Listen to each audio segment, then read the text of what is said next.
Ladies and gentlemen, welcome to the Game Informer Show, a weekly video game podcast releasing every Thursday. I am your host, Alex Stadnick, and as always, I'm honored to be joined by the chilly one, Alex Van Aken. Hello. Hello, yes, I got my COVID booster and it's starting to hit. So if you see sweat on my forehead, my hair's not done. It's not because I didn't shower today. It's because of the vaccine booster for sure. Wait, it's not only because you didn't shower today. Exactly, Of yes. Of course, yeah. Yes. Glad to be here, Alex. Glad to have you. Join us each week as we bring you the latest news, reviews, and big man swag your eyes and ears can handle with a rotating crew of GI editors and special guests from around the industry. Didn't forget, just reorganized. That's how we do it. This week is a big one because we have Sonic Frontiers cover story reveal chat coming up here. We have a Cuphead DLC review chat coming up and so much more. But first, let's introduce the first member of the panel, the online content director himself, Brian Shea. How's it going, Alex? How is it going, other Alex? Which one am I talking to first? You'll never know. You'll never know. I You're feel damn like right. we know which one it was. I think we all knew in our hearts who he was talking to. Yeah, it's true. I don't want to make Alex feel worse, but I'm Brian so happy Shea. to be here to talk about the Sonic Frontiers cover story. I've been working on this for literally over a year to try to get this like squared away and like figure out something that we could do together to get our boy Sonic back up on the cover of Game Informer magazine. Like, it's the last time Sonic was on the cover was 1994 for Sonic and Knuckles. And Really? then prior to that, it was 1991 for the first Sonic the Hedgehog game, which was on issue number 1 of Game Informer. Little trivia for you there. Nice. Yeah, so it's been a long time coming, working with like Sega and Sonic team to try to figure out something cool that we can do, and I think that we pulled it off with this issue. For sure. So what's cool? Like, I'm gonna lead you with this one. Ready? What is cool about the Sonic cover? What did you get to do? What did you get to play? Like that kind of stuff. So I traveled last month to Burbank, California, and I got to visit the Sonic team headquarters, which I've done a few times before. Like back when I was doing like I have a suite of Sonic features that are on GameInformer.com that you can go check out. And I traveled to Burbank, California for the Sonic Team US headquarters, and I got to play for 3+ hours of Sonic Frontiers. Wow. And it's funny because you may have seen them shooting like a Sonic Central, or may have had them like you may have seen the Sonic Central last month, where it was just like kind of like, hey, here's some new footage of Sonic Frontiers, here's some like information about Sonic Origins, and then like just kind of like a rapid fire, like almost like their own Sega Direct, if you will. Yeah. I was there while they were shooting that. Like, I was in the office, and it just so happened to be the day they were all shooting that. So they had like a camera crew. They had like a person in like a Sonic mascot costume running around. They had Takashi Iizuka just like chilling, and like every once in a while they'd bring him on camera and he'd like shoot something. I walked into a shot by accident and they had to reshoot it. How big was their camera? Was it an over the shoulder one or was it a little small one? I'm curious. I think they had the over the shoulder variety. Oh, I think they had some pretty expensive looking cameras. Cinema camera, maybe. Yeah. maybe. Either that or one that's really old. One of the two. Yeah, it was actually the exact one April O'Neil used in the Turtles movie. Oh, yeah, there you go. I really hope they kept your scene in too. I didn't watch the Sonic Central, so I'm just oh boo. Oh well. That's funny. Okay. So you get to meet your hero. Sonic was in the building. Like, Sonic was in the building. They say never meet your heroes, but I would disagree because Sonic, he was a man of few words in real life. Like, they could not get him to say a single word, which is weird because it's kind of rude.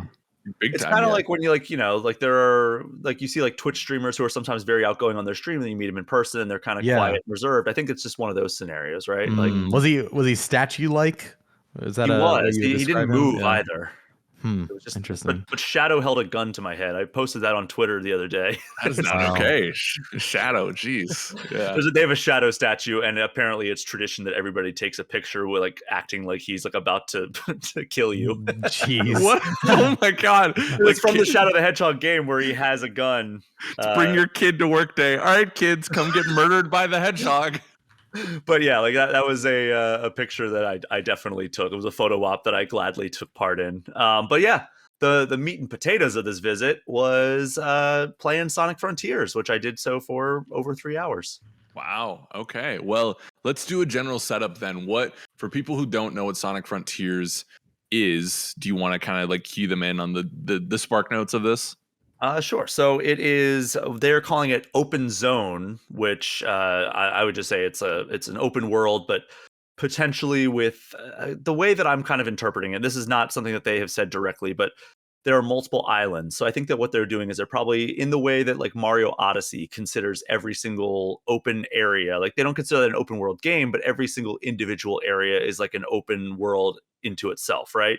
Right. Like you go to the area with all the dinosaurs, like that is kind of like an open world of itself, open kingdom, you could Kind of say, like, for yeah, kind of like the planets in Mads. Mass Effect.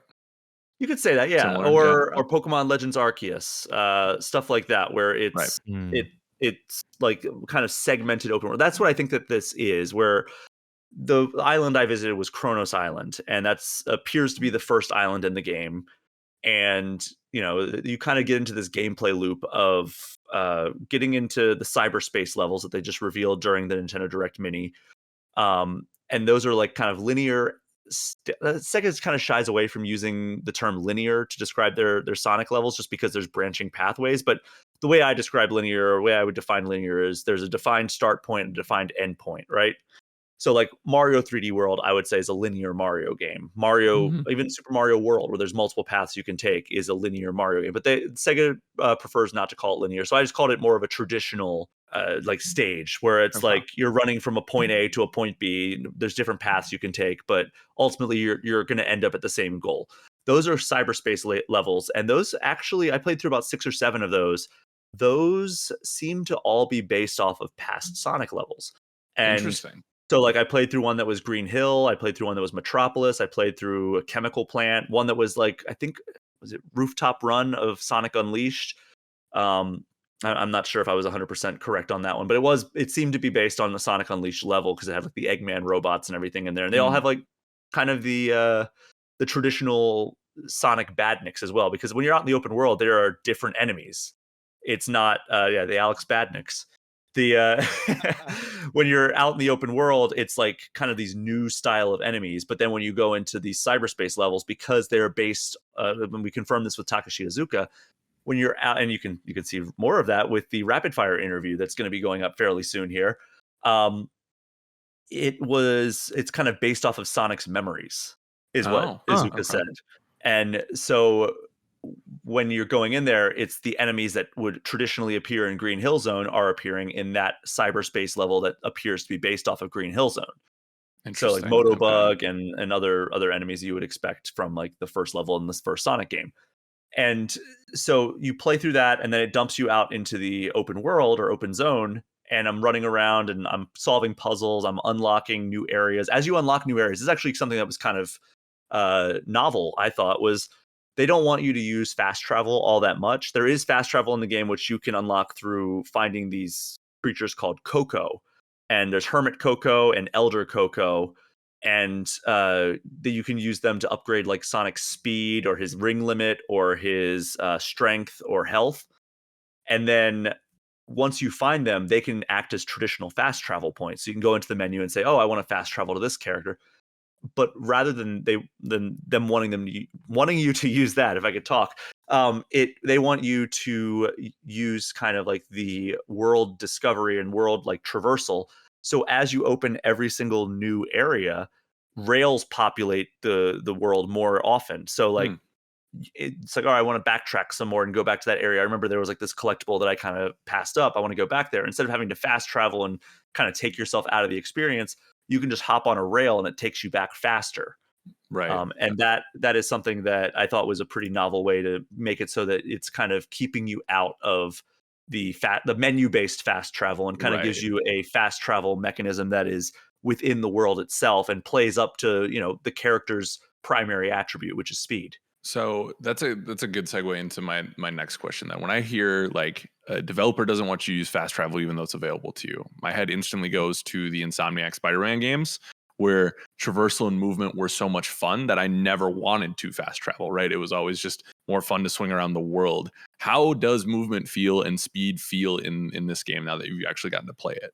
So I'm actually pleasantly surprised by how Sonic feels when you get your hands on the game, because going into it, I was concerned, like, all right, well, he's either gonna feel too slippery or too fast in the world, like he has in like past games. Like, think about like Sonic 06. That's like the worst case scenario where he just feels like slippery. He's like sliding all over the place, especially in like Mhm. the kind of like the linear boost areas where he's just like, oh no, I'm falling behind. I got to catch up. And then he like runs and just it's completely uncontrollable because he's going so fast and he slides all over the place.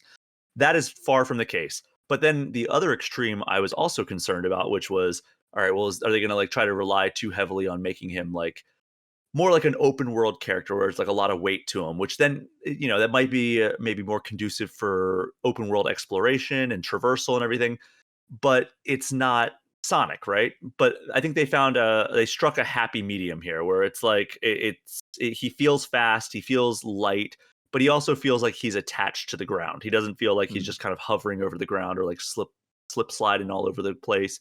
He can also like the traversal feels good, whether like you're doing the light speed dash or like a double jump. There's also you can climb walls, and then in certain walls you can run up the walls, which felt pretty good. It's like a kind of a high risk, high reward because like it's easier to make a mistake when you're sprinting up a wall when you're trying to climb than it is like if you're climbing, but it's a lot faster. And some of those were like one of the puzzles out in the world that I had to solve to open up a thing was, all right, you've got to you activate the puzzle and then like a timer appeared on the screen and it's like, all right, you have like a minute and a half or something to get over to that tower that you can see and climb it all the way to the top. And it's like, all right, well, do I want to try to sprint up it and then grind the Mm. rails, or do I want to methodically climb up and then platform? Like there were a couple of different ways to get to the top there, and That's I cool. really liked that about it. And then like the puzzles were actually pretty diverse, and they started off very simple. Obviously, it's like, all right, well, turn all these statues so they're facing the same way, and it took me like 5 seconds. And there were other ones where I got the new ability Psyloop, where you can do like a blue streak behind Sonic, and if you close the circle, what it does is it like performs different effects. So if you just do it like an open field, it like generates rings, like it just creates rings in the middle of the circle. If you do it around enemies, it will do AoE damage to those enemies, and like it's good for crowd control, or like it'll take out armor that the enemy has.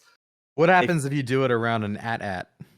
you do it around an at, they will fall and Okay, burn, and then they cool. will you can kill them. You'll save This is what the off. mechanic reminds me of. Actually, with the tower boss that I fought, you could use it instead of doing like the combo, the attack combo that Sonic has. So like for combat, you can do the traditional homing attack, and then when you get close, you can just mash that button, and he'll do like a combo, like a melee combo, or you can do like a parry. So like whether it's an enemy Hmm. that'll attack, and you can actually time it right and parry and do a whole bunch of damage, and then finish them off that way, or you can use Psyloop to do damage that way. And then you can also there's all kinds of different abilities that you can unlock. Like I looked, like there was one called Sonic Boom, of course, Hmm. and it actually reminds me of Guile's Sonic Boom from Street Fighter because Hmm. like in mid combo, like he'll throw out like these kind of like sharp bladed projectiles. And then there's another one, God, I think it was called Excel Rush, where if you get your actually I have it right here. Wild Crash makes it so you can run at enemies with a zigzag pattern automatically, so it avoids their attacks. And then Excel Rush gives you increased power when you max out your combo meter. Hmm. So like Okay. there's a bunch of like unlockable abilities. Some of them are tied to the story. Other ones are just when you get ability points, which you get through like defeating enemies. Okay. Um, and then you know, I fought 4 different world bosses. I fought the ninja, which was like this kind of like sleek, fast Blue robot with hair like doesn't work with women. Yeah. I'm yes, that familiar. one. Yeah. He has blades for hands.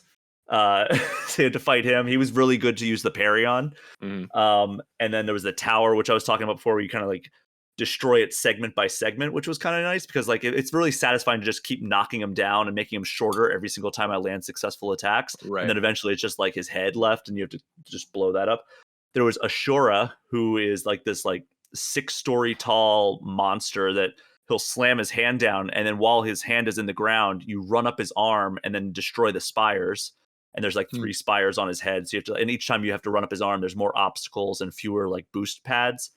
And Okay. then my favorite was the Flyer, which is like this dragon that you approach in the open world. You like see him off in the distance just flying around. Then you can like wait until he swoops down and like gets to an area where you can jump on his tail. His tail is kind of like this long ribbony treadmill type thing, and you run along it. And when you're running, he'll turn around and shoot like projectiles at you. You have to use the shoulder buttons to dodge while you're trying to get fast enough to reach his head on this like treadmill tail, land an attack, and then he'll land, and it turns into like an arena style battle. Oh, interesting. So Okay. it's really cool. And also like approaching that tower that I was telling you before, where it's literally just like a giant tower thing that can float around and shoot projectiles at you. As you're running at it, you can also use the shoulder buttons on the controller to dodge like really quick on one direction. And you have to do that to like get close to them. If you don't have that ability unlocked to like run at a zigzag, you're gonna have to use those shoulder buttons to dodge the projectiles. And it's really satisfying to do that. That's the kind of stuff that I want to see. And I'm excited to see what other like world bosses they have. But yeah, like it's really fun so far. I'm enjoying the loop of like going into cyberspace, getting vault gears, which will help you unlock a Chaos Emerald. And it's like, all right, well, I need more, so I need to go into another cyberspace level, but I don't have enough keys to get into the cyberspace shrine that I want to go into. So in order to do that, you have to go hunt down world bosses and get their keys, which will let you go into cyberspace. And then depending on how you do, like there are optional objectives, like finish with this number of rings or finish within this time. And the more objectives you complete, the more gears you get towards unlocking the next Chaos Emerald. And that's kind of the loop. Okay. And then like you're ultimately trying to save your friends, because when you start off, the opening cutscenes were Eggman getting sucked into cyberspace after he was trying to take over the AI that, or whatever ancient secrets this island holds. They basically activated a defense thing to suck him into cyberspace, and he got stuck. And then Tails, Amy, and Sonic were approaching the islands, and then they got sucked into a wormhole. And then when Sonic got out of cyberspace, he was alone. So you're trying to save your friends as well. Okay, interesting. I was going to ask what the story is, and it just sounds as ridiculous as I was thinking it was going to be. So, I want to go back to combat, because that for me was the biggest worry for this game. Mm-hmm. I talked on our NGT, right, where I was like, I'm fine with somewhat like not desolate, but like not as populated spaces. Pokemon Legends Arceus, one of my favorite games of the year. I can't throw stones. The combat worried me. It didn't seem like much was going on, but hearing you talk about this, there seems to be a lot with the dodging systems and the different power-ups. Did it feel satisfying to you in your 3 hours of play? Yeah, so I didn't unlock that many ability upgrades, like new abilities, but yeah, like I think that it's not super engaging. It's like it's not Devil May Cry. Let's like get rid of that delusion right there. Like it's not going to be like an amazing, like the combat is like the third attraction to this, behind like traversal and speed. Okay. And like it's fun. Like I had a good time fighting the ninja. Like all these bosses give you like different like attack patterns and movement patterns you have to consider.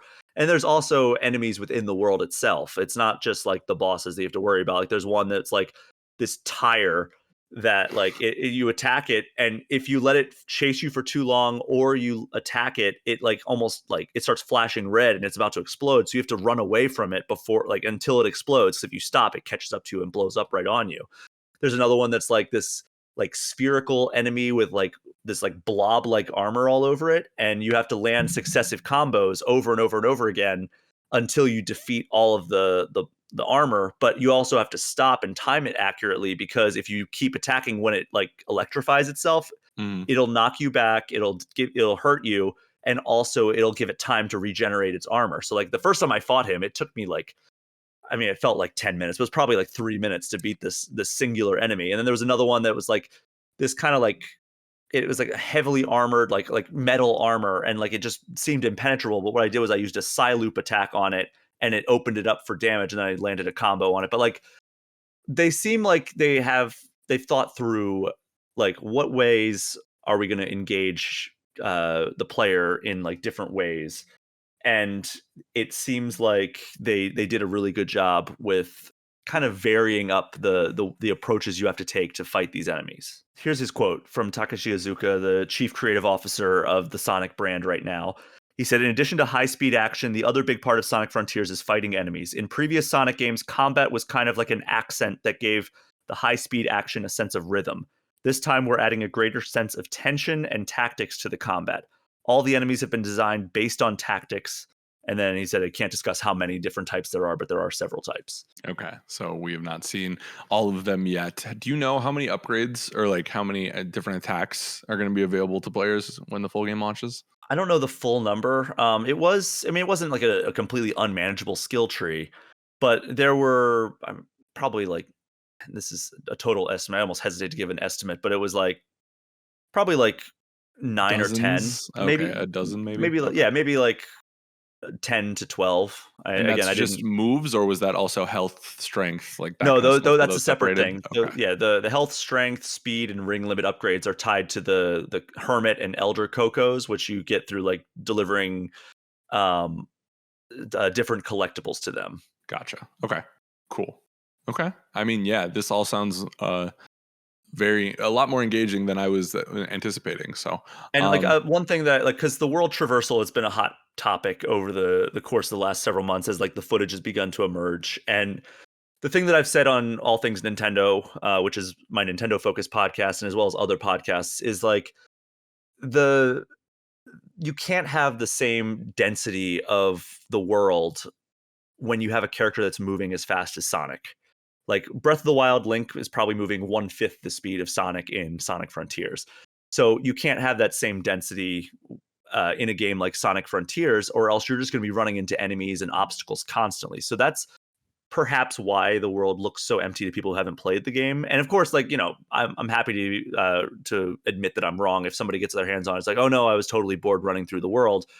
I think that it was more of a like it just off like right off the bat, your first concern is, oh my god, look how there's like nothing populating this world. The enemies are so far apart.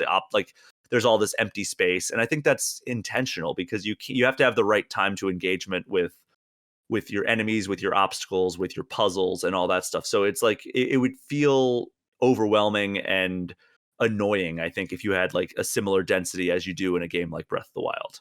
for sure. And maybe that plays to their advantage because, you know, that way they can have a world that doesn't have as many things and it allows them to run things very well on Switch. Yeah, Because you know, I'm still concerned about how this big open world game is going to play on Nintendo Switch when you're running that fast through it, and like it's pretty high fidelity graphics. So it's going to be interesting to see how it runs on Switch. But you know, I played a PC build. Yeah.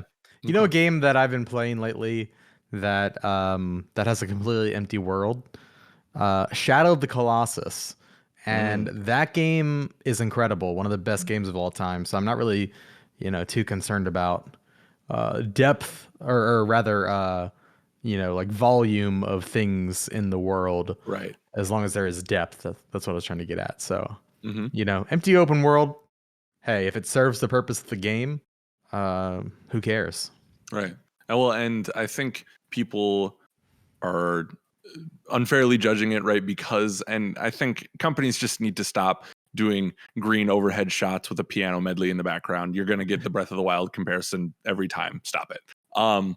We've only seen one of these open zones so far, right? Has the team talked to you about like the visuals of some of the other spaces that we're going to play in? Did you see any of that? I did not, no. And Okay. when I tried to bring up like any additional biomes, they shut up pretty quickly. Okay. Yeah.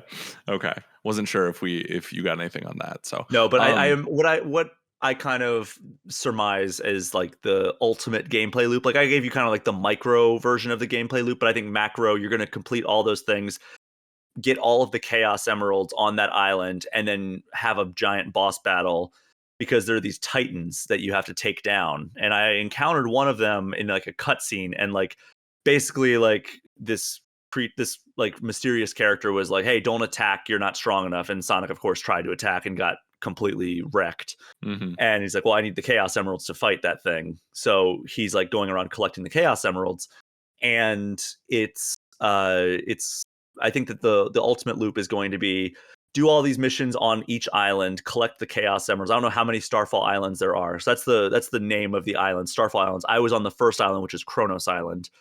And I think that once you do that boss battle, you lose the Chaos Emeralds again. Then you reset on a new island and probably have to do it all over again. I don't know what the missions are going to be. They're probably going to evolve in some way. That is my guess. Again, like that's not confirmed by Sega, but like based on hours of playing and talking to the developers of Frontiers, that is kind of what I gather will probably be the cycle. Right. Interesting. And did they talk about what characters are going to be in each world? I know we saw the prequel thing with Knuckles, but have they talked about Amy or Tails or the rest of them? So Amy and Tails are definitely in the game because I saw them in the cutscene. On Kronos Island, I am you're working to help Amy escape cyberspace. So by doing that, you go around the world and you're collecting hearts, which are like a symbol of like what that character's all about. I would imagine you're going, and as you do that, by the way, it progresses the storyline. You unlock different missions involving Amy and like what she wants to accomplish in order to get out of cyberspace. Like for hers, it's like collecting the Cocos and like helping them, and like they're all lost in the world, so you're trying to like regain them. But I would imagine Tails would be the next one. Since Knuckles is starring in the prequel, it would make sense that maybe he got sucked into cyberspace over the course of the prequel animation. And I will say, I don't think this is a spoiler because I have it in the cover story, but I found our boy Big the Cat. You did? I did, yeah. Wow, Biggie Smalls himself. Look at So, that.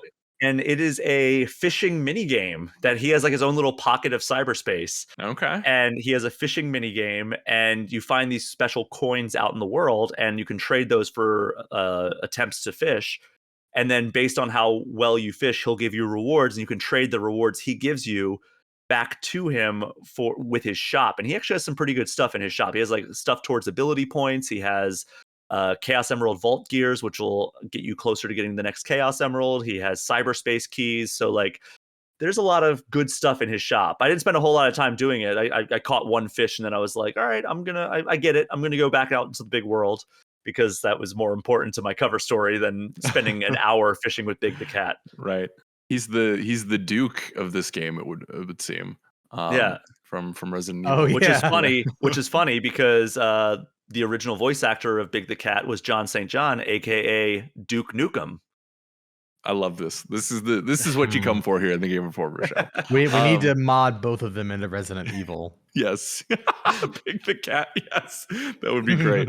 Getting chased by Duke Nukem. But I will say that I also asked about characters. The man seems to know things. Yeah, he seems to know how this game is going to progress. He said the story begins as Sonic, Amy, and Tails visit undeveloped Kronos Island and are separated by a mysterious phenomenon.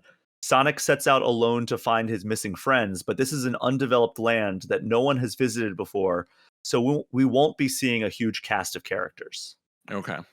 Gotcha. But I would, again, because Knuckles appears to be the star of the prequel animation, I would imagine that's probably going to end with him getting sucked into cyberspace. So he might be the third character you have to rescue. And then maybe there's some other characters. I don't know how many islands there are. I don't know how many.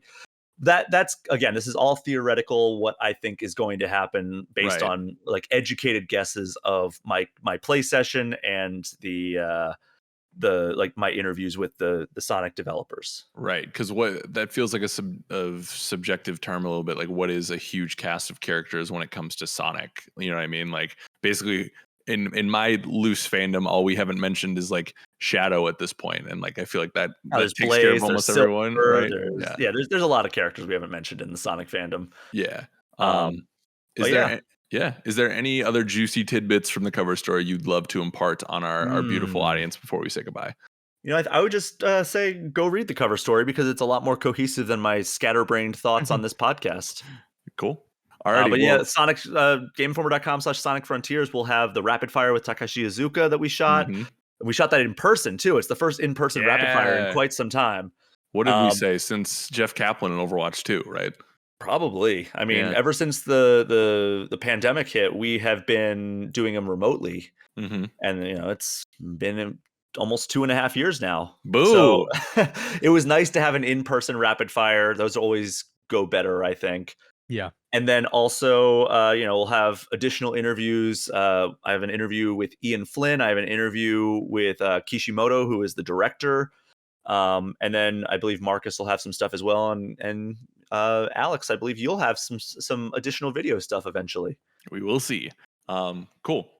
Alrighty, well, that's an awesome look at Sonic Frontiers, our beautiful cover. Is there a way people can get gold? I've seen a couple of people tweet about it and ask about it. Are we doing any sort of giveaway or anything like that? I am not actually sure. I think that's going to fall on our fearless leader Andrew Reiner Alrighty. to figure out the gold situation. But I will say, like, if you haven't seen our cover art already, like, so we got we got through Sega Evan Stanley, who is a longtime artist. She has worked for both the Archie and IDW Sonic comic runs.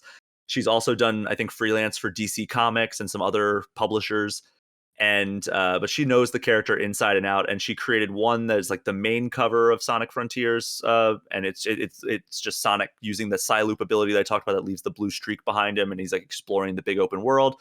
And then there is our gold cover, which is an homage to issue number 1 that I had mentioned before, was Very cool.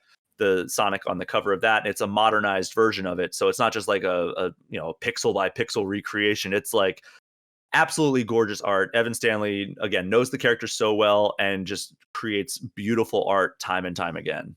Cool. So yeah, be sure to go check that out. Gentlemen, I don't know about you, but I'm craving a chili dog. I'm gonna go get one and then we'll be right Yeah. back. Yeah. Ladies and gentlemen, welcome back to the GI show. We are moving into the playlist. We haven't done a playlist in a minute, I feel like, because we were doing the SGF reactions, right? We did the predictions and stuff like that. So it's been a minute. Yeah.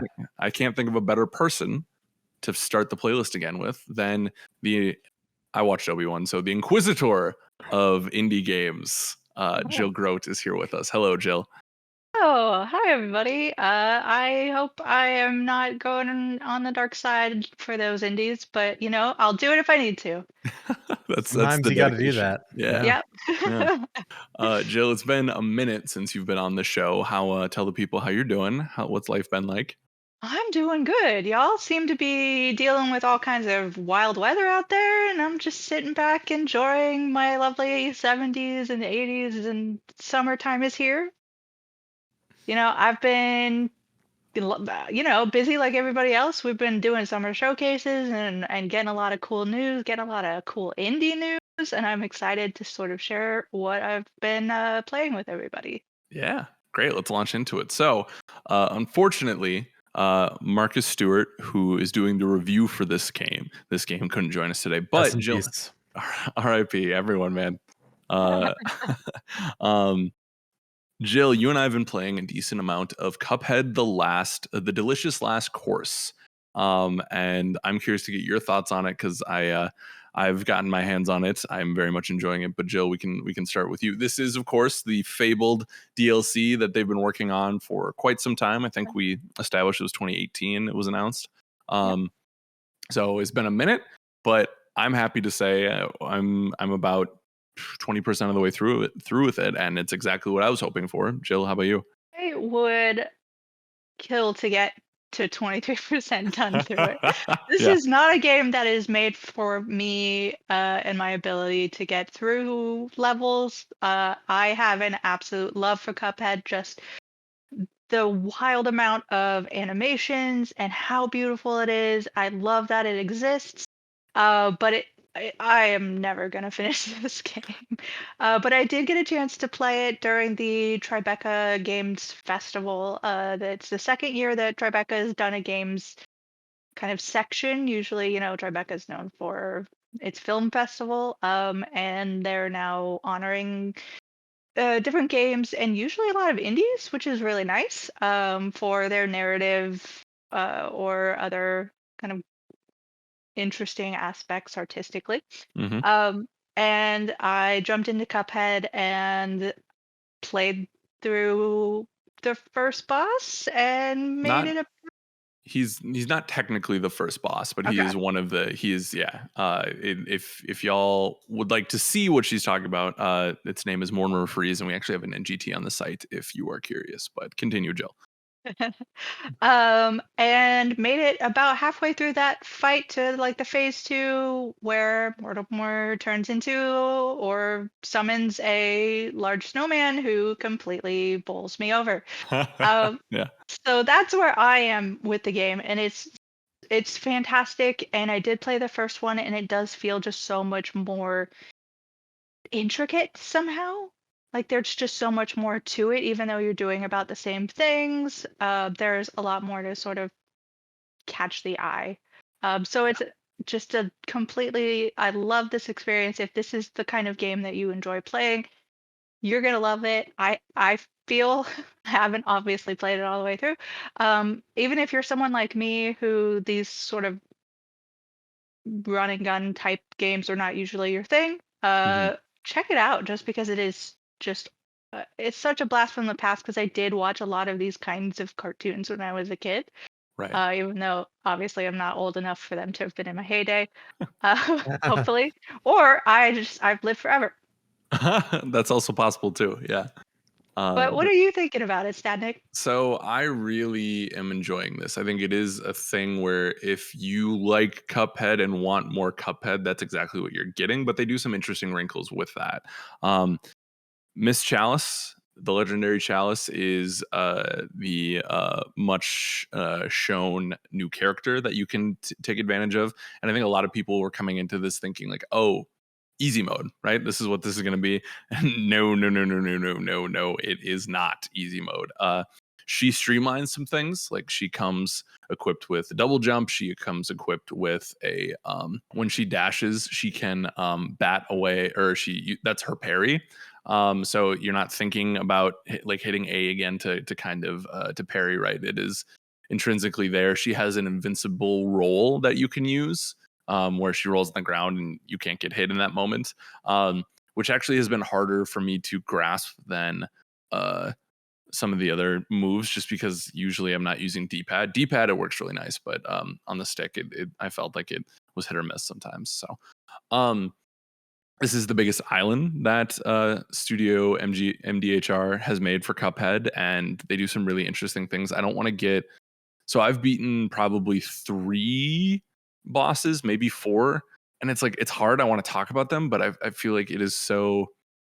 I want people to see it and experience it. Like, I think the thing I can say about all of them without spoiling anything is there's a level of multi-dimensionality. That's not even a word. I don't know Multidimensionality. yeah. Multi-dimensionality is a word, Oh, yeah. there we go. Okay, thank you. Yeah. It's a big Um, word. yeah, and I struggled with big words.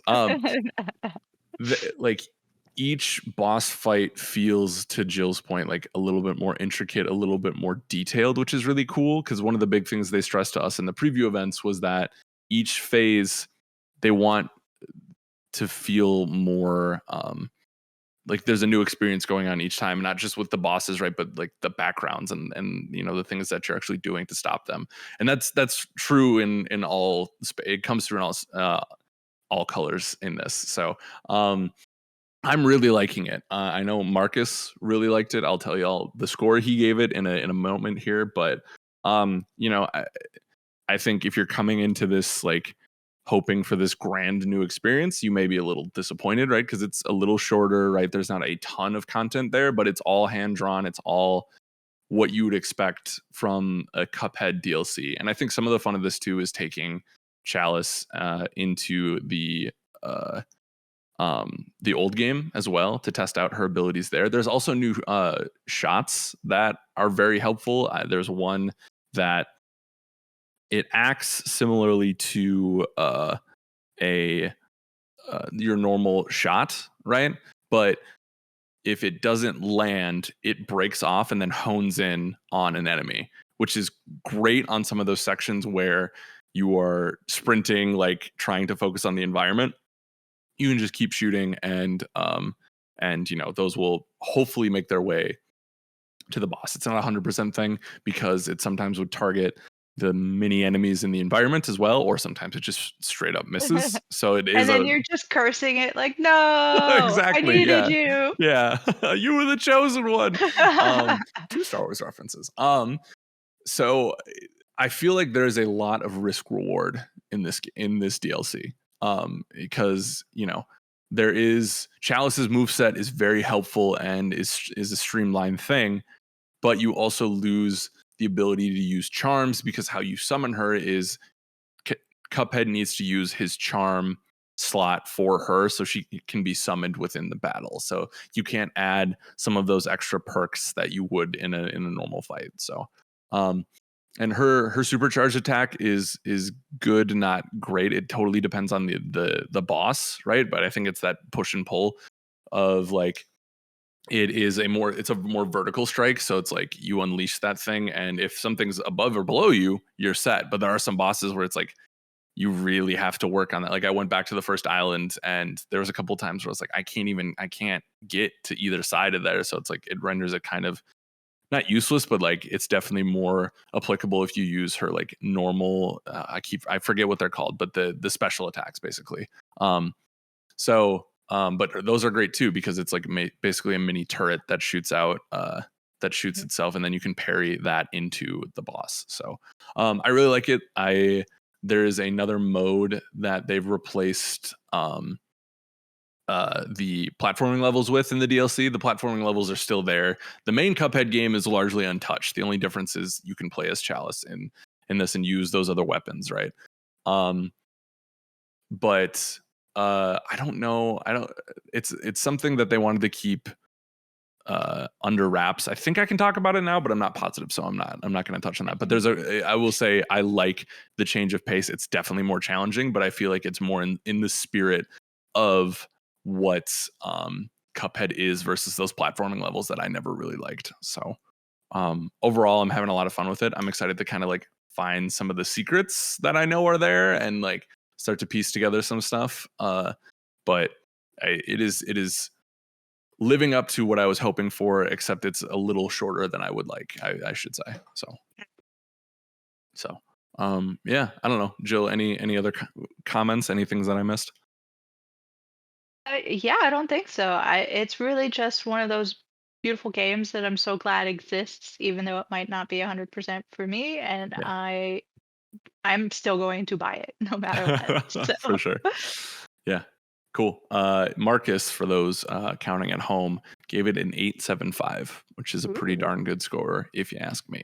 So yeah, be sure to check it out. Like I said, we have a good amount of Cuphead stuff on the site right now. We have I did an interview at SGF with one of the developers that turned out really great.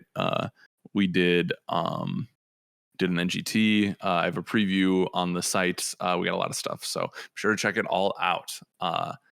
Alex Van Aken, Hello. you've been playing a big game, or a Yeah. beta for a big game, I should say. What have you been up to? I played a lot of Shadow of the Colossus. It was great. But then yesterday, the Overwatch 2 beta, the second round, finally came out. Now it's on consoles. I'm still playing on PC. But it comes with the new tank named Junker Queen. Mm-hmm. And I've been having a blast, man. Like I really don't get the what's the right word? Vitriol. The vitriol behind Overwatch 2. I there are certainly things that can be improved, don't get me wrong, but I just feel like they're firing on all cylinders in terms of like this game. All the other stuff happening in Activision, that's a whole different story, but Overwatch 2 is in a really good place. I really just continue to think that the 5v5 mode, the 5v5 format, it's not just a mode, they just removed 6v6 and it's all 5v5 now. Mm-hmm. That was such a good idea in my opinion. I know people are upset that there's no longer two tanks on a team, but I just feel like there's so much more back and forth with only one tank on a team.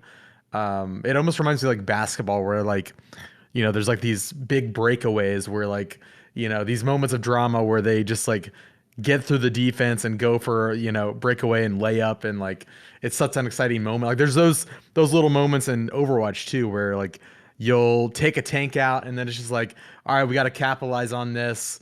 Let's take this team down. You're methodical, you take them down, and you just like, especially on a game mode like the new mode called Push, where you're pushing a robot across the map, and then you get you get so much yardage out of that like strategy. Right.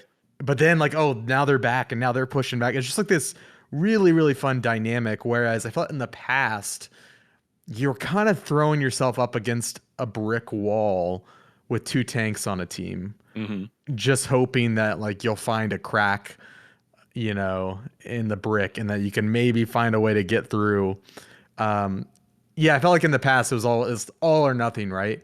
And I Right. feel like now it's just very much a push and pull with one less player on the team, and I really like it. But how do you feel, Alex? I mean, this is your first time playing Overwatch 2, right? Right. Yeah, I didn't play the first beta because I am a silly little console boy, and I was punished for it. But no, I did some capture and some playtime with Overwatch 2, and loved the new mode. The push was awesome. It felt right at home with the suite that is the Overwatch 2 different modes. Right. I think I was mostly impressed with Junker Queen. She Yeah. rips. Like, Yeah. she is so fun to use. She has a shotgun that has probably a little bit more range than like uh um Roadhog. Roadhog's shotgun, right? She has a throwing Yeah. knife that she uses that uh definitely takes some skill to aim, right? But when it does some electric damage that lasts for a while. She feels powerful. She feels like perfectly tuned speed wise. I went on I went on some good runs with her, like 10, 15 player kill streaks or whatever, but like I never felt like she was too overpowered because I got taken out No, easily as her. You know what I mean? Like, I think she's either perfectly balanced. Well, nothing's perfect. She's either adequately balanced or maybe even underpowered compared to some of the other tanks, the other characters in the game, I'll say. But right. I think her move set is unique enough that she's still worth playing Mhm. amidst, whatever comp. Right. She, bear with me here for a second. She kind of reminded me of Moira in that, not in abilities, right? But like when I'm playing Moira and I'm on my game, there's like a rhythm to it. There's almost like, I'm not in like a trance, Yeah. but I'm kind of in the mode, right? Where it's like I am knowing when to switch to destructible or, the AoE orbs or whatever. Negative Yeah, ball, the yeah. negative ball. Yeah. Thank you. And the health, like, and there's kind of a rhythm to it where I felt that with Junker Queen too, whereas like, I felt like when I was in on her, and I've only played her for a couple hours, right? Like I was knowing when to attack and push and stuff, but also like support the team by using whatever her left trigger is, which is like it buffs you and your health and your speed goes Yeah. up, and there was just a nice rhythm with that I really really enjoyed, and I felt myself falling into, which I haven't done in a long time. Like Overwatch was my baby for a good year. I played that religiously after I graduated college, right? And then I steadily started to fall off more and more. And this was the first time I feel like truly excited to play it again, because with the combination of the new map and the new modes that I played. I only played push. I know there's some other stuff, and I know that I only played Coliseo. No other of the new maps. Yeah. But I really found myself really enjoying it. I think it was nice that they had because they have the queue, right, for if you want to pick specifically what you want beforehand, which is now tank, DPS, and support, right? And that took forever. Like it sucks I mean, it is what it is, right? I don't love that Yeah. system, but like they did give you the other option where it's like no role queue, you just jump in and good luck, see who you get. So I'm with you. I thought the 5v5 felt a little bit more controlled, but without sacrificing the beauty of those. Like, oh, like left corner, like she's up there, like use your ult, like that, like that chaos that is Overwatch and makes it that much more fun. So I've really enjoyed my brief time with it, and I do think Junker Queen has the potential to be a main for me. Yeah, But we'll same. see. She Yeah. she combines Roadhog a little bit because there's some I don't know if you picked up on it, maybe you have, but for the listeners, she's got like a surprising amount of depth with her knife. Mm-hmm. So the knife, so if you throw the knife and it hits somebody and you press the knife again, it kind of does the Leviathan axe thing where you swing it back to you. And if you have it lodged in somebody, they will be brought closer to you. Like you'll pull them towards Oh you. no, I never did that. Okay. Oh, really? Yeah, yeah, Yeah. yeah. So yeah, if you lodge it in somebody, you can pull it to them like Yeah. Roadhog. It's not like all the way they aren't brought all the way to you, but just in your direction. But you can kind of get them out of pocket that way. Right.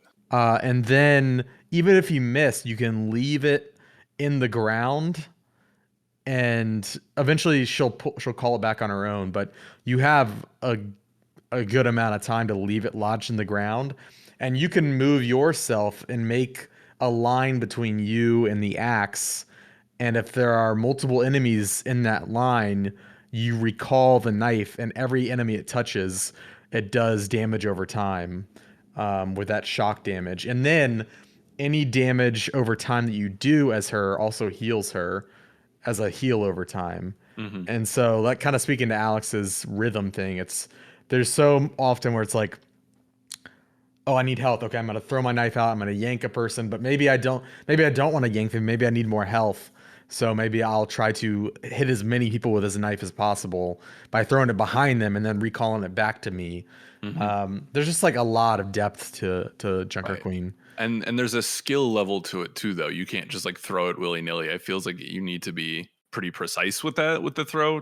Yeah. So like, but I liked it. I liked the challenge of that, and I definitely felt myself more engaged than if I was just jumping into like a team deathmatch of Halo. You know what I mean? Like Yeah, and her ult is filthy. It's like yeah. the grenade from Ana, the anti-heal grenade, Mhm. but she like jumps through people, and everyone she touches has that status effect on them for like a long period of time. And when you pair it with another ult, it's just pretty nasty. It's awesome. So what I'm understanding from this conversation is, Alex, is we're not going to be playing a ton together because we're both going to want to use her. Is what you're Exactly. saying? Yeah. That's You unfortunate. be Junker Queen, I'll be Junkrat. Oh, okay. You know, Two are peas in a pod. Are they related, or are they just I was looking through the fandom on it. I don't think they're related. He is just a member of the community, Junker? the Junker like group that she presides Okay. over. But because I was like, are they cousins? Are they family? But I don't think they are. I think she's just like They're the top lovers. lovers. I think she's the top dog in Okay. Australia down there. So Yeah, man, it felt so good to be playing Overwatch again. I'm not gonna lie. it's great. So yeah. Any final thoughts on Overwatch 2 beta? Did you play any of the reworked heroes, maybe from the last beta or just this one? Yeah, I think I played all of them. Okay. Oh, also the new skins. I love the new skins. They've got the classic skin, which is like their Overwatch 1 skin. Mhm. And now most champions, not everyone, but most champions have a classic 2 skin that is like their new default in Overwatch 2, and it's just like really cool to see the glow ups. Like Soldier 76 in particular, man, he had a glow up. Beard looks good. Yeah. Yeah. But yeah, I'm excited. I've played a lot of the characters, the reworks. I don't know if I think I talked a lot about them last time. I'm trying to think if I have Okay. any other takeaways. I've literally only played Junker Queen this beta. Okay. Except for like 2 matches. I'm scared to try Orisa because I'm scared I'm gonna have a Godfather moment where Marlon Brando walks in and like, look what they've done with my boy. No, like I've they've played just, her like, this changed her morning. too much. Okay. They've changed her, but she's not as powerful as she was last beta. But she Okay. oh well, you haven't played her at all. I haven't touched her yet. Oh, 'Cause I'm Orissa's scared. so much cooler now. Really? Okay. I love her now. I used to Okay. never play her. Yeah.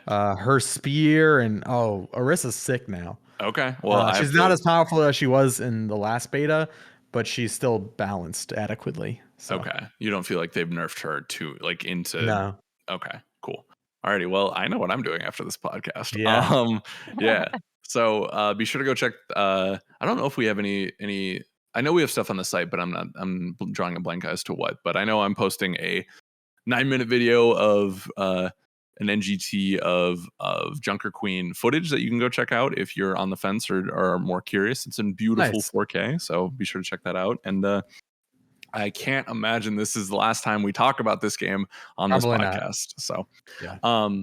Anyways, that's not all. Jill, Alex, I'm gonna sit back and let y'all take it from here. You guys have been playing a lot. The Steam Demo Fest happened recently, and there's a lot of great games to talk about from there. And I know you both were very interested in some of the offerings there. Do y'all want to talk about your highlights? Jill, we can start with you. Absolutely. So I'll just go with like the top 2 on my list, far and above beyond everything else. And I have like pages and pages of notes on the demos that I played, and I have a lot that are starred and that I was particularly excited about. But for me, just absolutely pulling ahead here are Cult of the Lamb and a Yeah. game called Nine Souls, which I've not seen a lot about. I have not nearly seen enough about being talked about. Yeah. So I'll start with Cult of the Lamb because that's one that everyone sort of here is familiar with. I'm sure a lot of the viewers are familiar with too. Yeah. It is being made. It is a lovely indie by Massive Monster and being published by Devolver Digital. And it's coming out in August, so I'm very excited. That's very soon. It is this very, very richly hand-drawn experience. It focuses on this what appears to be a very cute little lamb creature that immediately gets sacrificed to the old gods and resurrected to start a cult. And it is all about getting followers and indoctrinating them, and it has a sort of roguelike vibe to it. And there's half of it where you're going out and you're fighting and like killing some of the old gods and taking on other non-believers. But then you can also go home and enjoy building up your home base and making food for your followers and making sure everybody's happy. So there's this weird sort of life sim mixed with roguelike in here. It's just so absolutely fantastic. And the demo, which I believe is still up if you go to the game's website, I believe you can download the demo. So you haven't missed it, even though Steam Next Fest is over. If you want to play this, and this is the first time I've gotten to actually play this game. It plays like butter. I am so happy with the way that this plays. It is smooth and so cool the way you get to go to like you start off with sort of two offerings of weapon and sort of magical attack. But you find more throughout, and then there's this really creepy like card reader who will give you powers along the way as well. There's just and everyone's just so in the world of like, yeah, you're a lamb who's a cult leader. Like it is so fantastic. Right. Van Aken, did you get a chance to play this at all? I'm sure you did. No, I didn't Oh actually. my gosh! I know. I'm so upset. I was I- going to, but I was like, that. I feel like that game's coming soon, so I'm just It's gonna like coming play soon. other things. That makes sense. Yeah. Yeah. So if you're going to play, if you're still on the fence for any reason, go check it out. Go check out the demo. The second game that I really want to shout out here is called Nine Souls, and that's 9 and then SOLS.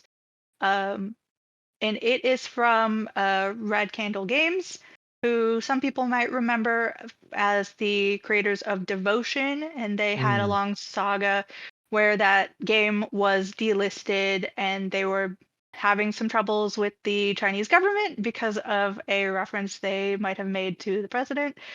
But they are coming out with a totally new, totally different game for them. It's an action kind of roguelike, hand drawn. The demo was just spectacular. I had my eye on this game for a while just because of the developers and wanted to see sort of what this new, like, how are they going to pull off this totally new gameplay that I've never seen them sort of tackle. I mean, it is just fantastic. They call it Dowpunk, which is awesome. Oh, okay. It's Yeah. a lot like some aspects of Sekiro because there's some strategy to it. You're not just waving your sword around. You are playing as a sort of cat creature. It's again another beautifully hand drawn video game because I'm a sucker for them.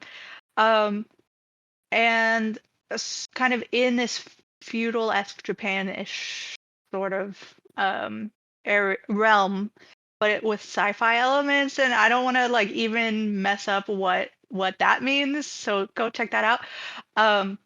But the game is not just like, wave your sword around and kill people. There's a lot of strategy involved with like misdirecting people and like parrying and building up your ability to like put talismans on people so they can explode. And it's so good, and it's so a combination of this beautiful like smooth flowing fluid action that has very little aggression to it, because you are essentially just trying to evade, and like you can hit people if you want to, but the easier way is to like um build up so you can hit talismans with people. But then it's combined with just this absolutely brutal, bloody like reaction when people explode. Like they're not hiding things. Like it is just such a beautiful contrast, and beautiful just because it is an absolutely exquisite game to look at as well. Um, so I really recommend it. I think this is also a game whose demo got pushed through. I need to check to make sure that that's true. But if you can check out the demo, I would definitely recommend it. This should be on your radar if you are a fan of this kind of game in general. If you liked Sekiro, if you like Ghost of Tsushima a little bit, it reminded me of, not for like the attacks, but when you go up to someone and you have the beginning like unsheath your sword moment, like that really hit me kind of similarly. This is a game you should have on your radar. Okay. So well, go ahead. I was gonna say, do you know? We know Cult of the Lamb is August. Is there any sort of release dates or announcement for Nine Souls? At the moment, it seems like they are targeting Q2 of 2023. Just like the rest of the games industry. Yeah. Okay, So that's going to be a busy time. yeah. They are definitely doing PC, and they are also aiming to hit Sony and Nintendo consoles if that happens. So we might have it on Switch, we might have it on PlayStation. So this, I cannot, I can't put into words how excited I am for this game and how much it kind of shook me to like have this demo. The intro is fantastic. I can't wait to see what the lore is going on here. I wouldn't even necessarily call it a twist, but like the game is not what I thought it was going to be, even just based off of what I've Just the seen of demo. it and the demo. Yeah. And you end with a nice, like you get a really nice spread of what the action is going to be like. So you start out in a village and sort of seeing what the world is and all of that jazz. You get into sort of combat heavy area, and then you end with like a nice big boss, which killed me several times. So this is not a game for like the casual walk around. This is an Right. intense game. This is a action game, not this not a roguelike, right? More like Hollow Knight to a certain extent. Yeah, a little bit more. Okay. Metroidvania. Side scrolling, Metroidvania. Okay, cool. Well, I love these kind of podcasts because there's the moments where it's like, never heard of this game. Like Tack had this a lot too, right? And Jill, you are exceedingly good at this too, where it's like, I have never heard of this game, but like now it's all I can think about. Like, good lord, yeah. Please think about this game. If you're watching, I just turn it off. Get out of your cars if you're listening to us. Like whatever you're doing, stop. We're getting reports that the LA freeway has been all the cars have been abandoned because everyone's running to their PCs. Yeah. Oh, good. Incredible. Yeah. Yeah, go ahead. I was gonna say, or do you have any other games you want to talk about? Or should we throw it to I can do a rapid fire, but I want to maybe turn it over to Van Aken to see what his tops were. Yeah. My top games from Steam. Was it Steam Next Fest? Is that Next what Fest? Mm-hmm. Okay. One I've been looking forward to for a while now is Blocky Dungeon. Finally got to play that. It's a dungeon crawler, but you are building the dungeon via Tetris blocks. Oh. And I still really like it. It's I feel like it's gonna need like a little more depth to it. Maybe just the demo it's a demo, so it's probably lacking, that. But over the mechanics of it and like the systems, the base systems are really cool. Where you're, I've got this, square block. Where am I gonna place that? My person needs health. This block has has a chest on it, and if I get to the chest, I'm probably gonna get something beneficial to my adventurer, my dungeoneer. This block fits where I need it to go to expand my dungeon. And also, just like Tetris, once you make lines, you can clear them, and so you kill all the enemies on it. And get points when you clear the dungeon levels. And so it's like, oh well, maybe this piece fits in where I need it to, so I can clear a line, but there's this big powerful monster on it. So it's a really cool back and forth, and you make some interesting decisions that way. You know, it might be one decision might be beneficial to the more puzzle aspect, the traditional Tetris, whereas the other might be more beneficial to your actual dungeoneer, your little adventurer that you're playing as. So it's a really cool game. But my highlights I had two main highlights. The first one, Metal Hellsinger. That game rips. That game is awesome and is now like one of my most anticipated of the year. Wow. And I was kind of writing it off. I was like, oh, it's a Doom clone. Okay, yeah, it's a rhythm game. Cool. We've seen Pistol Whip. We've seen these games. I was kind of cynical about it. And then going hands-on with it, I was just blown away at how good it felt. And as a person who likes music, you know, it just I honestly, like, for some reason, as somebody who likes music, I don't play a lot of rhythm games. I think they kind of fail to keep my attention. And when you mix it with an FPS game, it's just really cool. I mean, it borrows a lot of inspiration from Doom, and you're literally in hell. You've got a cool knife, though. You've got some different ranged abilities and weapons, but you're shooting, you're reloading, you're doing all of that to the beat of the song. And what's really cool is as you get more points and are on the beat more often, and you kind of charge up your character, vocal screams will start being added to the mix, where it's like suddenly like I love that your mic cut out for that. Completely could not handle completely it. cut out. It's just like metal. Yeah, it's like metal screams. Like, oh, I'm doing really good right now because the singer in this band is going off. Yeah, it feels so cool. Question. The way that they layer and reward you with more musical notes or not notes, but more instruments in the mix. It's cool. Yeah. So, and obviously you just played the demo, right? But like, so is it a thing where, is it like a Guitar Hero where you pick a song and then you do the level to that? Or is it it's a linear FPS game. Okay. Gotcha. Yeah. And you know, it's all the songs are scripted. You know, if you're at this level, you're going to play this song. But you were going through Doom style where you're clearing rooms, going through corridors. It's not like, oh, I'm going to pick this song and then I'm going to play. I mean, I'm sure there'll probably be a mode like that in the game, I would imagine, but the main game is like a proper campaign. Okay. Cool. And it feels incredible. It's so good. I love that this year is there's a lot of creativity in the FPS genre right now, because like that and Neon White are very unconventional in that way, but are so satisfying. It sounds like, I can only speak to Neon White, but like this sounds amazing and right up my alley. Yeah, and they do so much smart stuff with it too. Like there's an active, so you hit reload and you could just like wait for your reload to go, or on certain beats so there's a reticle in the middle of your screen, and on each side of the reticle are like brackets, and the brackets correlate with the measures of the song, and they kind of come to the center of the screen on the beat.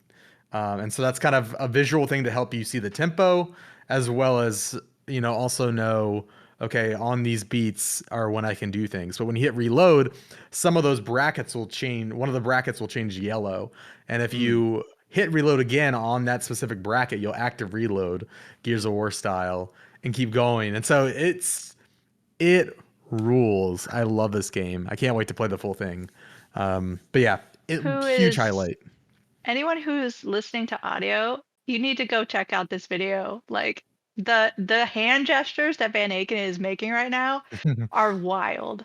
You need to see whatever. He's trying so hard to visualize what you will be seeing in this game. Or you can go and just watch the gameplay, I guess. But no, keep them here. It's real good. I can't wait to play more of that. I think it's out August or September, one of those. Cool. Don't have the release date on the top of my head, but it does have one. And then, oh, what else? The last one I'll talk about, Terra Nil. This one's been on my wish list for a very long time. It is a reverse. What do you want to call these games?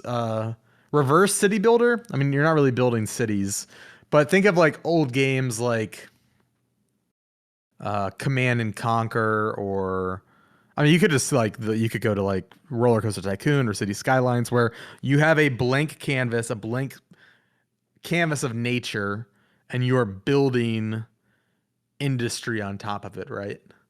And like the end of the game, your point of the game is to like monetize this piece of land, right? And to like have a bunch of amusements and attractions to make money, right? That's the goal of those games. This game, you come in to a planet after it's been wrought with decay from industry. And your job is to repopulate and revitalize nature. And so you are laying down it's a very futuristic sci-fi, you're going from planet to planet and, regrowing them. And so you have like these cool machines that if you set this power system down, then you have like a cone of power that you can set, okay, now that this electricity can power, my vegetation builder. I'm just throwing out, I don't know the real names of the things in the game. And this vegetation builder will now spread grass across this rocky wasteland. And with the grass, there are goals that you have. So there's different kinds of biomes. So there's like swampland, there's like deep forest biomes. There's all sorts of different things. And it's almost like there's an old game on iOS, and it was called Alchemy or something, where you would combine two things and you would get another thing. Or maybe like think of like Loop Hero. You can combine two cards together and it gives you this kind of, new card. There's no cards in this, but I'm just trying to simplify the interactions here. So let's say I put electricity down.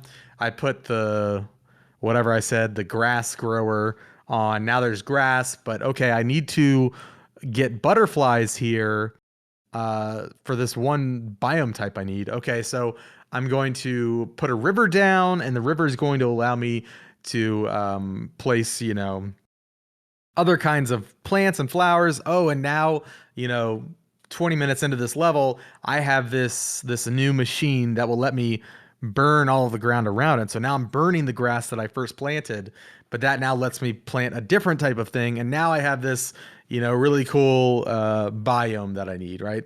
I don't know. I'm doing a horrible job explaining this, but there are all sorts of like these layers and steps to rebuilding nature, right? Mm-hmm. And it requires you have a certain amount of points that you have to place down these tools and these vehicles and all your tools to repopulate the earth.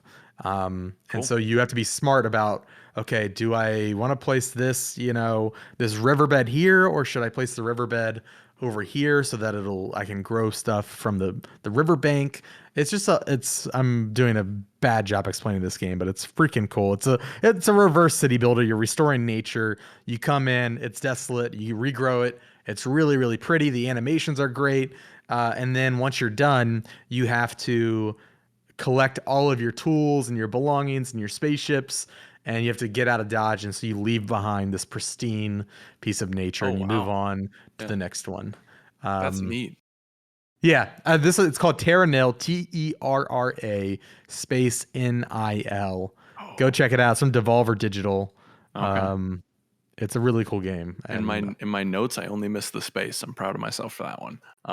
Terra Nil. That feels thematically very fitting for now, like the idea of conservation without dwelling in it and mucking things up again. I really like that. So if you like, the building genre, you like planning out cities. There's the same satisfaction here, but it's a more maybe like ideological application. Mm-hmm. You're actually doing good to the world. And Are you saying I wasn't doing good when I let the lions out on my park in nope, not at Zoo all. Tycoon? Oh, well, Not at all. they Yeah. were hungry. What are you going to do? But I mean, like you can build like ocean reefs and like beaches, and I'm looking at the biomes now. You know, there's like fields of flowers, or you can like attract bees with honey, but to get honey you need to place it on this certain biome. Oh, it's really cool. It's really pretty. Developers Free Lives. It's being published by Devolver Digital. Cool. Hopefully sooner rather than later, because it felt like finished. It felt like we could play this dang game anytime now. Nice. And Free Lives, they're the ones who did Broforce back in the day. So kind of a left turn for them, but I'm really excited to play more of Terra Nil. I've loved my time with it. So Cool. That's awesome. That's really good to hear. Mhm. Jill, take us home. Any others that you want to highlight before we go to break? Oh, I got a list. Are you ready? I am. So let's start. I played 30 Birds. It is a beautiful 2D kind of paper art sort of game where you go around corners and you're trying to. There's this whole lore, and it is very Middle Eastern in concept. And you are trying to collect a bunch of birds for a reason that I don't want to give away. But it's just beautiful. It's got really fun humor to it. It's visually very different than anything else I played. Please check it out. Angerfoot, I think, is oh one, I've yeah. heard of yeah, this one. Yeah. that a lot of people would enjoy. Very similar idea to a rhythm shooter, but not really beholden to being a rhythm shooter. You're kicking down doors and you're shooting people, and it's a lot of fun. Um, Melatonin, another one that is this very, very beautiful, very intriguing. It is a rhythm game. It is like a legitimate rhythm game. And it was the one more thing for Wholesome Games Showcase, and I wasn't that particularly interested when I first saw it, but playing it is so you get in that rhythm and it just feels so good, and the visuals are this beautiful pastel, and it's all kind of dreamy and whimsical and surreal. So please check that out. Lost in Play is a kind of modern point and click. Okay. Very again hand drawn, very imaginative, very innovative in that way. You'll go from in the demo, you go from being just this normal little girl trying to get her brother to play with her to suddenly you and your brother running away from like a giant monster and helping, frogs with hats, and like it just goes into weird fun places. Uh Master Key, y'all know I like a Zelda like game with a fox in it. It's kind of your whole brand. Mm. Yeah. Yeah. Yeah. It is a really old school kind of pixel, not even pixel. It's like 8-bit. Mm. Um, Black and white, but you can change the colors, but it is monotone. Just open adventure game like the old Zeldas, like legit. You don't really know what you're doing. You don't really know exactly what everything's gonna be. Fun exploration. And I have to say the fridge is red because Blake would be upset with me if I didn't. It's this very PS1 style graphical horror game. I got Okay. maybe 5 minutes into it. I got to the elevator scene if anybody played this demo. And I was just like, no, no, there's nothing about this that I want to be in right now. And Blake absolutely loved it. And I do just want to shout out, you know, disclaimer before I shout this out, I am involved with this game. So I'm very biased. But I am an NPC in a game that is coming out. And it's called Spirit Tea. Spiritttea. And it is a kind of you're taking care of a little bathhouse for the spirits. So it's kind that of a sounds like a Spirited certain Away. anime I like. Yeah.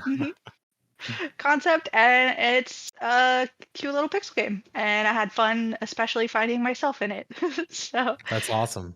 those are my sort of top, but there's just so many here that I played over the course of a couple of days, or I think it was a week of demos. I hope people got to play them. There are a lot of really cool things coming out, and I'm gonna keep trying to cover them. So Sweet. That's awesome. Cool. Well, Godspeed, my friend. You're doing the Lord's work. Are there any previews that you've written that are on the website that you can point people to and that kind of stuff from this conversation? I don't think that I do. Obviously, we covered a lot of some of the things that came up in the showcases. So go back and watch things like I wrote a write up on the Wholesome Games. It's their Okay. second, I believe, big showcase year. Anything that is big, like Collective is going to be big for your indies. You've got a lot of things that came out in the PC shows and that sort of thing. So go and check those out because those are really worthwhile, and those are the things that are grabbing me right now. Cool. Alrighty. Well, that sounds like the playlist. Before we go, I just want to say, I mean, we'll talk about this a little bit in community, but I've been playing Steam Deck and it's consumed my life. And it is early, but that thing may be one of my favorite gaming peripherals I've ever bought, or gaming pieces of hardware I've ever bought. It is playing like I've polished off Neon White on that thing. I did Rogue Legacy 2. I'm playing Plague Tale on it now, and it is like everything I dreamed of with the Switch, but like almost better with worse battery life. Like it is incredible. We can talk about it more, but I just wanted to shout out the Steam Deck because that thing is incredible, and it sounds like they're ramping up production on it finally even more. Mine's coming this week or next. Yeah, buddy, he's gonna experience the dream. Because I love when I can have a game that I can just like play while, my fiance and I are just like chilling, like, watching a show that I don't really care about or something like that. It's a special device. I just wish the battery was better. But anyways, we're going to take a quick break, probably go play some Overwatch, and then we will be right back.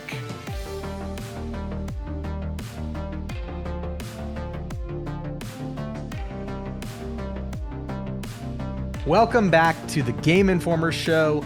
It's the part of the show where we talk about housekeeping. Don't worry, if you want to hear the listener email section, it's coming up right in a second.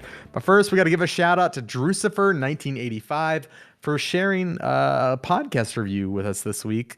They left a review over on Apple Podcasts for us. Of course, if you want to leave us a review, it really helps us out. You can do so on Apple Podcasts as well, or over on Spotify.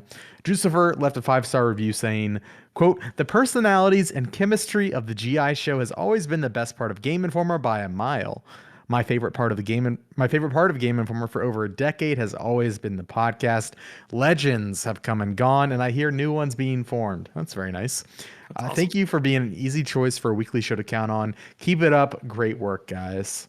Hey, Drucifer, thank you so much that was really nice. For the nice words. That was very nice. We really appreciate it. Seriously. It means a lot. So thank you again. If you're looking to leave a review as well, we of course want to shout you out.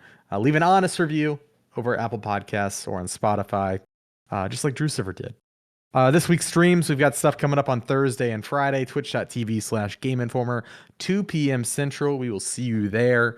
Notable YouTube videos this week. I've got a really cool interview that I filmed with the help of Marcus from SGF. It's a Street Fighter 6 interview with Nakayama-san and Matsumoto-san, the director and producer of Street Fighter, and kind of talked about, learning from past mistakes, specifically Street Fighter 5, pulling inspiration from past games like Street Fighter Alpha, Final Fight, Street Fighter 3. It was a really cool interview. Had some candid moments in it that was really cool, and had a lot of fun editing that. So go check that out. Alex, do you have any videos going up this week?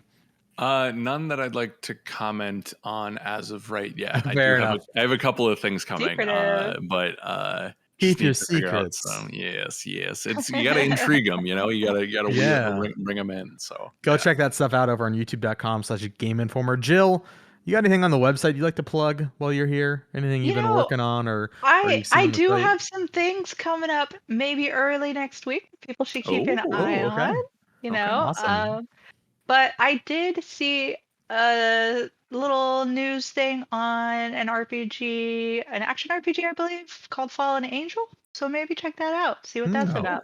okay. Word. All right. Yeah. Well, yeah, let's get into social media plugs lastly, and then we'll get out of here, listener emails. If you want to follow Alex Stadnick, follow him at Studnick76. You can follow me at It's Van Aken. Of course, follow Jill at Finruin. That's Finruin. And Brian Shea from earlier is at Brian P. Shea.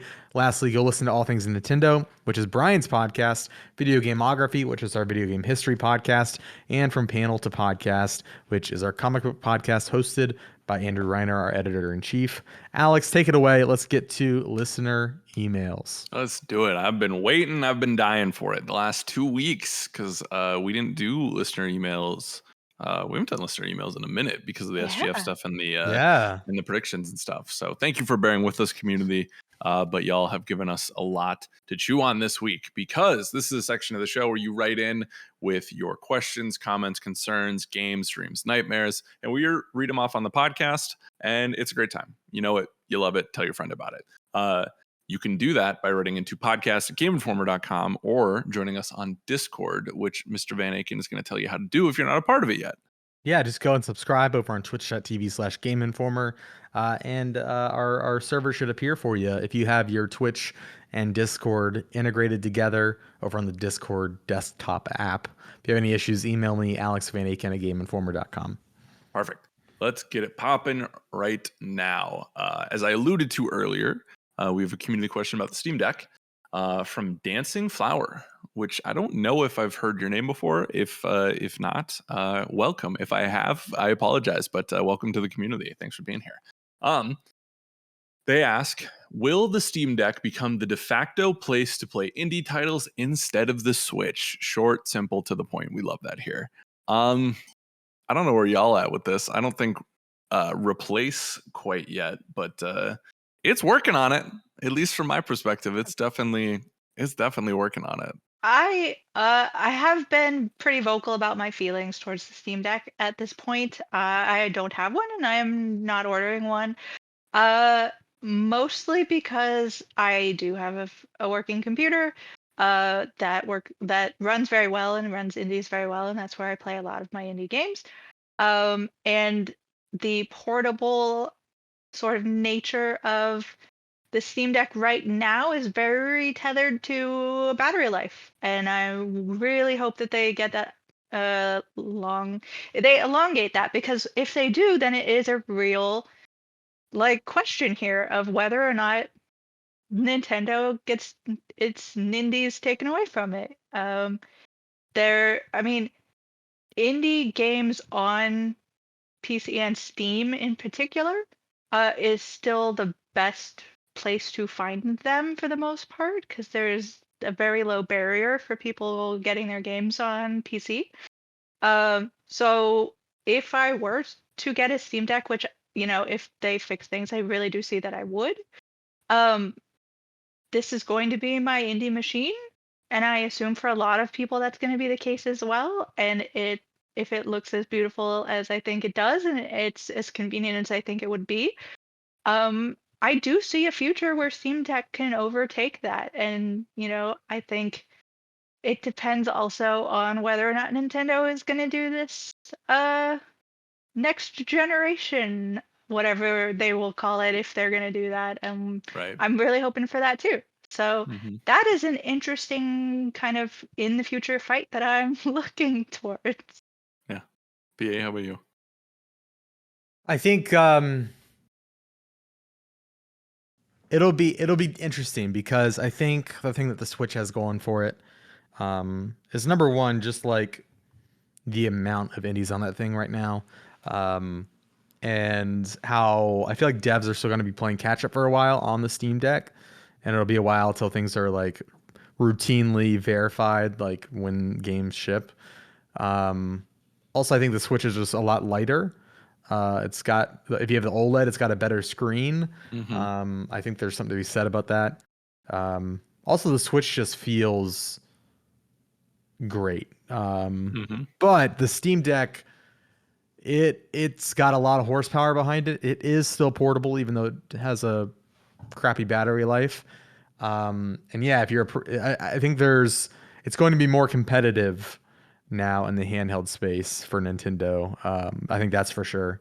Um, and I could easily see, I was talking to somebody the other day and I was like, how long till we start seeing the tweets where, you know, developers are talking about their game and then they've just got floods of people asking when it's coming to Steam Deck, which is what happened with the With the Switch. Switch, yeah. Yeah.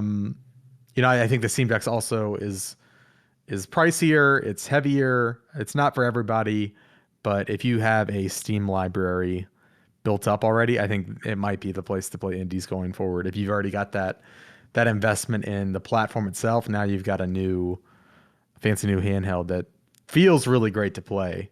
Right. And just Or even the flexibility of it all too. Mhm.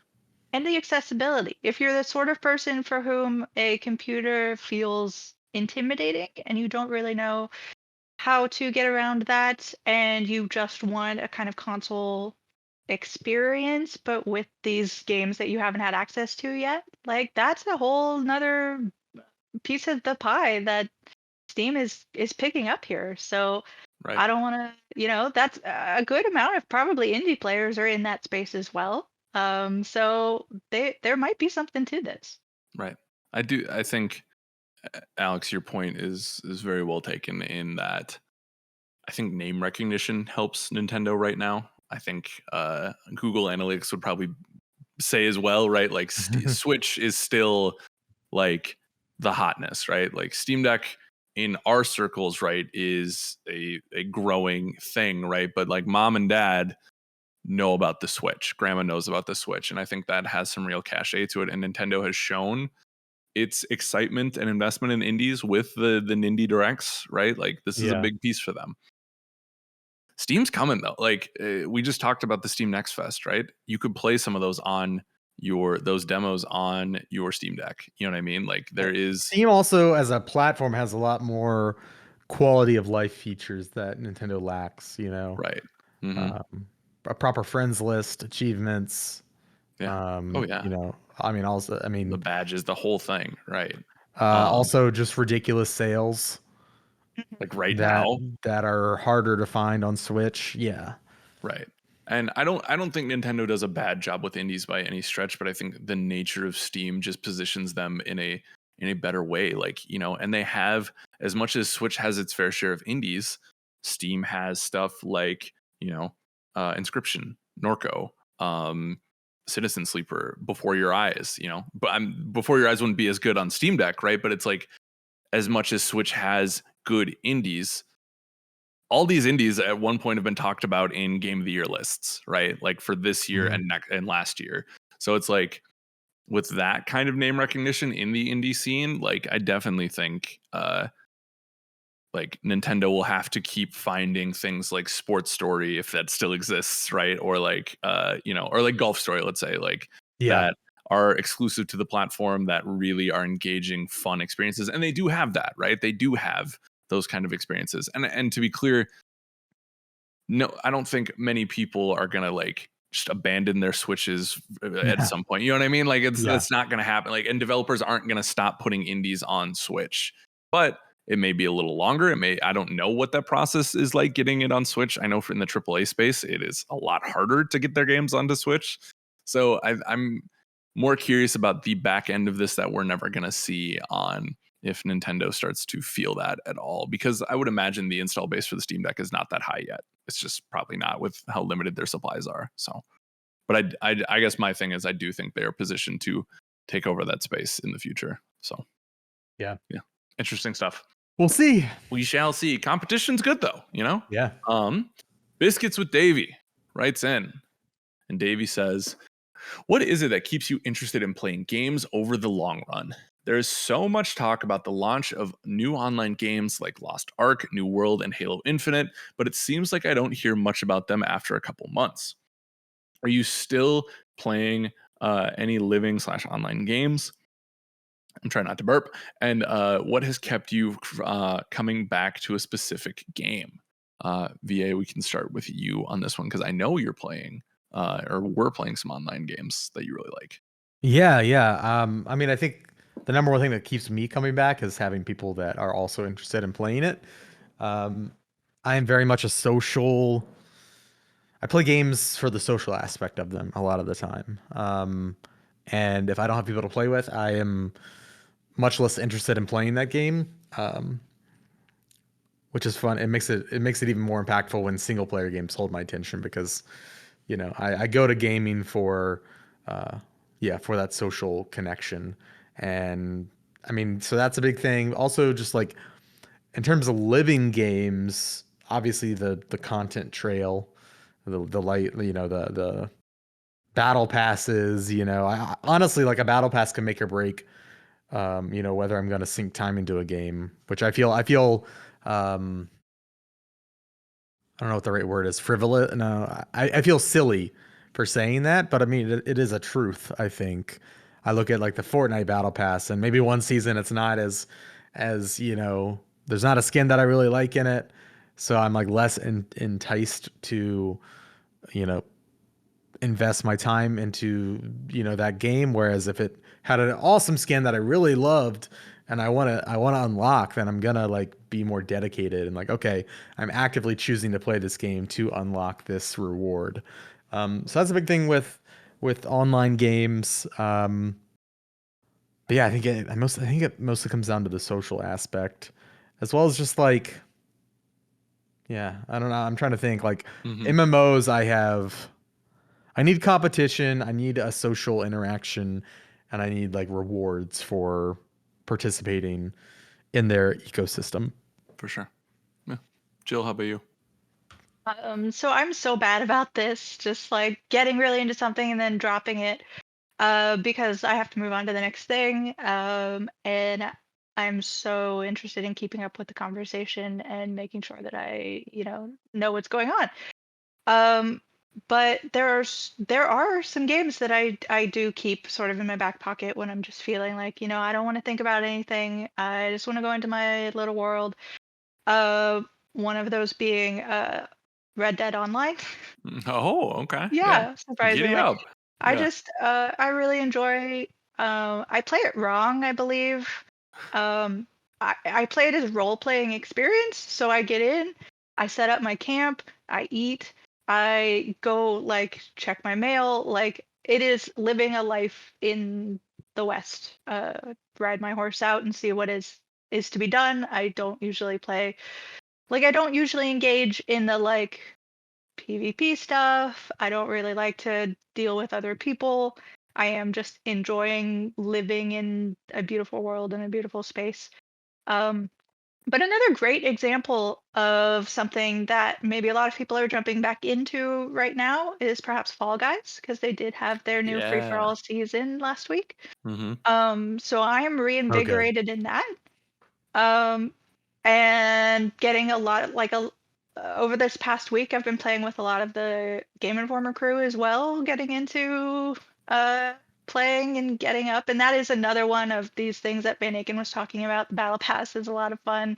They've really changed up a lot of that, so now you've got like all of these challenges, daily, weekly, monthly kind of challenges to get in and make your bean look silly or have a animation or something.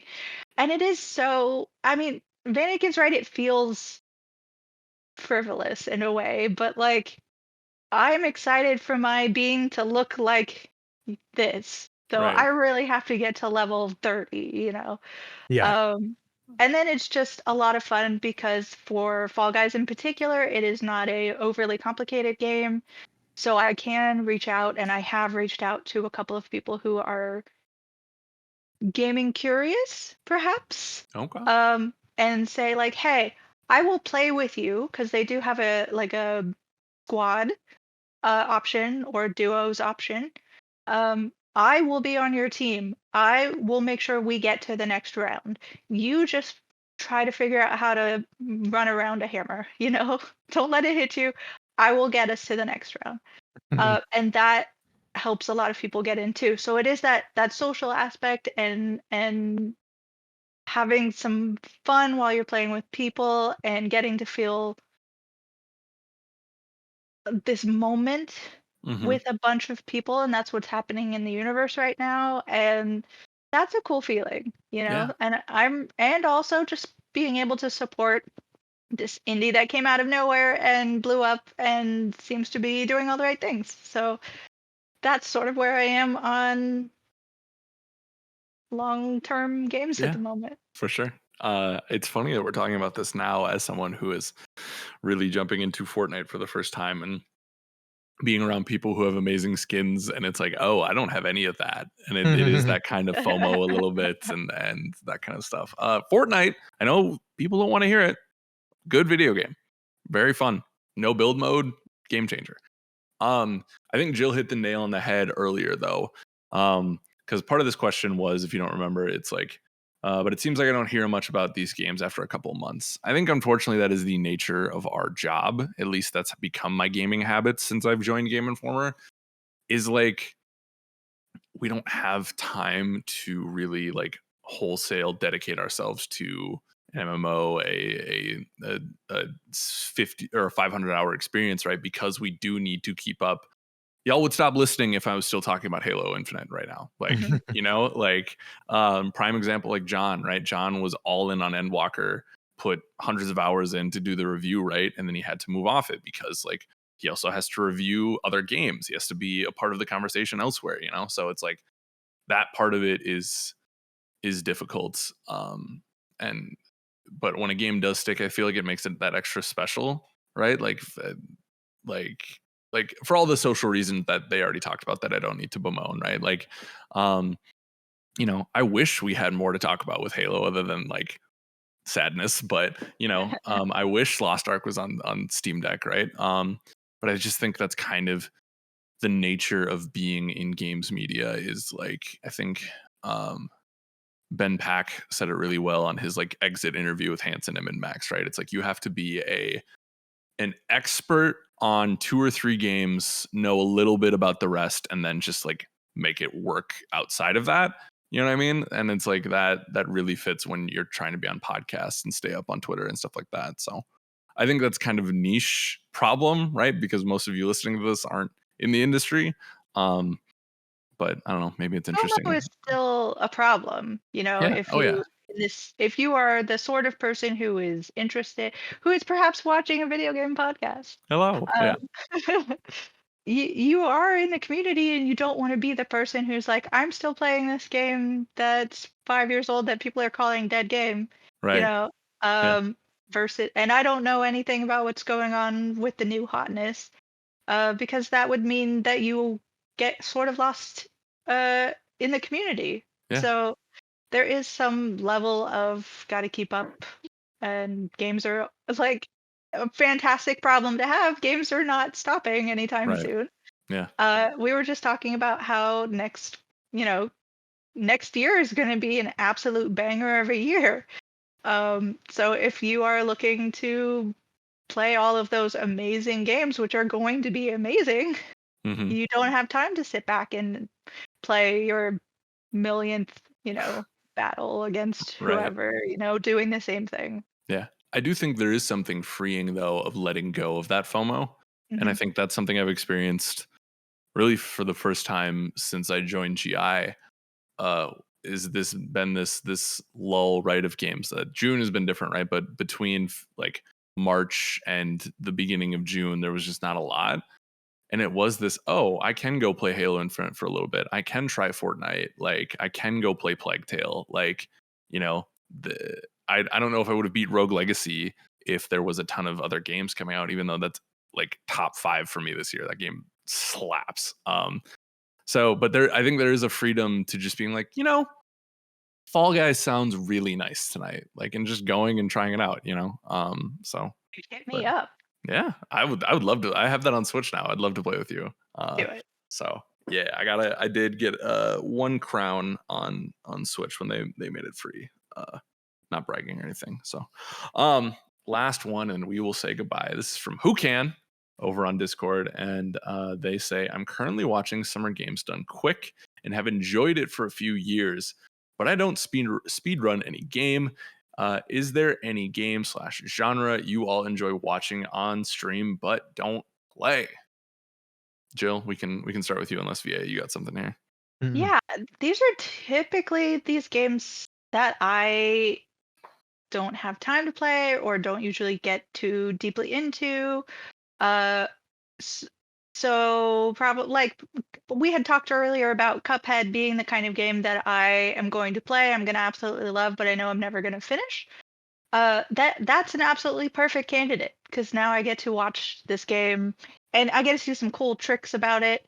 Um, while people are speedrunning and they do wild, amazing things. Right. And and you just get to see sort of someone do magic essentially because I know how difficult that is. I know that I I can't do it. And to see someone just like, oh, this is totally normal. I'm doing it with blindfolds. I'm doing it balancing cups on my head. Like, it's absolutely fantastic to see. And I had the absolute pleasure today of checking out a little bit of the Tunic speedrun. And Ooh. it is so fun doing both the games that you don't watch or you don't play to a game that I have played way too much of and know particularly well, and being able to see someone do something you're like, wow, I didn't know that that was an option. How did you get here from there? Oh, I blinked. How did you end up in this area I know is not connected? It's a lot of fun. Yeah, for sure. VA, any contribution here? Not really. I feel like I just watch. I typically watch games that I play. I was trying to think. It'd be like chess, but I mean that's like very, very, very rare. Right. But yeah. Okay, cool. I think for me, usually I'm pretty sold on a game pre-release, right? Or if someone I trust like Jill like brings it up, usually that's enough for me.